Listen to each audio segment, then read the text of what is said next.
Now, also, we've got with us to talk about these car sales, General Motors. You've got all the disappointing numbers coming in. Chrysler isn't looking too good right now, as far as I can tell. But let's bring in David Kelleher into the discussion. And David Kelleher actually owns the David Dodge Chrysler Jeep. So I've got David Kelleher and David Silver. I want to make sure we've got David and David for this discussion. But Mr. Kelleher, you actually were one of the few privileged dealerships, or maybe not so privileged, to actually meet with the Italian executives when they came over to give a presentation about selling Fiats on Chrysler lots. How did you feel after you met with the Fiat executives? Yeah, Cheryl, you know, we went out on an exploratory mission. We wanted to find out what this was all about. They were pretty tight-lipped leading in, so we didn't know what we were going to see. I came back and got my people ready to go ahead and rally up a plan for this. That's how invigorated we were by it. Felt very strongly this is a unique product. It's a unique product to complement my current product, Chrysler, Jeep, and Dodge. We don't have anything like this. It's kind of like an iPad on wheels. It's exciting. It's very changeable. So we're looking forward to it bringing in maybe a generation we haven't seen yet with different colors, different combinations, and maybe that generation matriculates to our Chrysler, Jeep, and Dodge showroom on. So we're going at it pretty aggressively. Ashley and I were both talking about driving Fiats. I drove one, Ashley, when I was I drove a little Fiat Spider, you know, which was a convertible out in California. It was great fun. My question, though, is are Americans ready to drive this very small, you know, the Fiat 500 with cheaper gas and small car sales beat on the skids just a little bit? How do you address that? David Kelleher? Yeah, well, you know what? It gives us the flexibility we didn't have at $4 a gallon, and we felt the ramifications from that.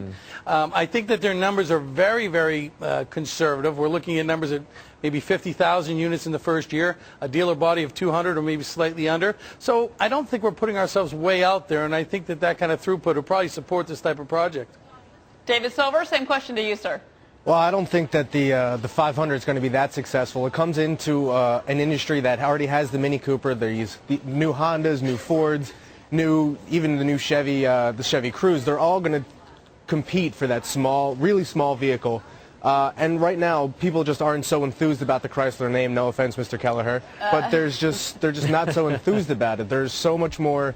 There's a lot more momentum behind the Ford and the Chevy names than there are before.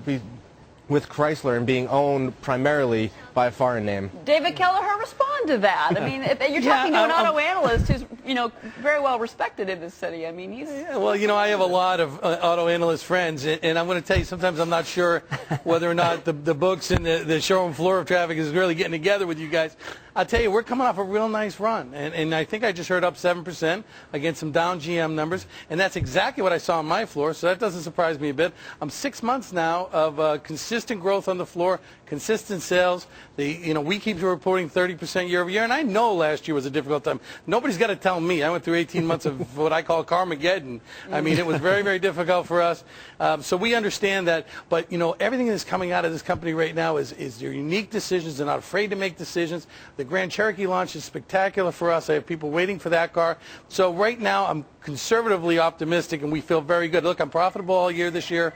So are many of my colleagues. The dealer profitability numbers are way up. So I understand that we had some challenges. I understand that the war is far from over.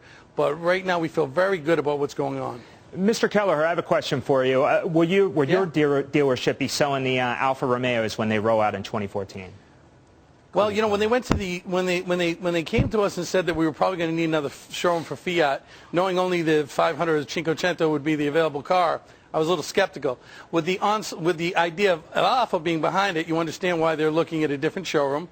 That's with Alfa coming on, it gives me, you know, you're talking about maybe 7 to 10 models, and again, there's no promises, but that's what we're talking about. Yeah, Alfa's going to add some diversity. Keep in mind, one of the things that everybody talked about Chrysler's issues in the past was that we were weak in the small and mid-sized car platforms and got beat up by the foreigns. So what they're trying to address is exactly that. Give us somebody with a viable product line that can transition to the rest of our product lines. Obviously, we're strong in truck, minivan, SUV. It's a weak cafe platform. We have a tough time meeting cafe.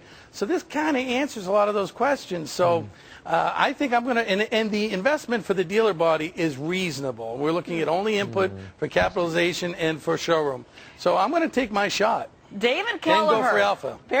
David Kelleher, we certainly want you to come back on the show and talk to us about how sales activity goes when the Fiat arrives on your lots. Again, only 400 lots in this country that they're going to be sold on initially. David Kelleher, David Silver, thank you.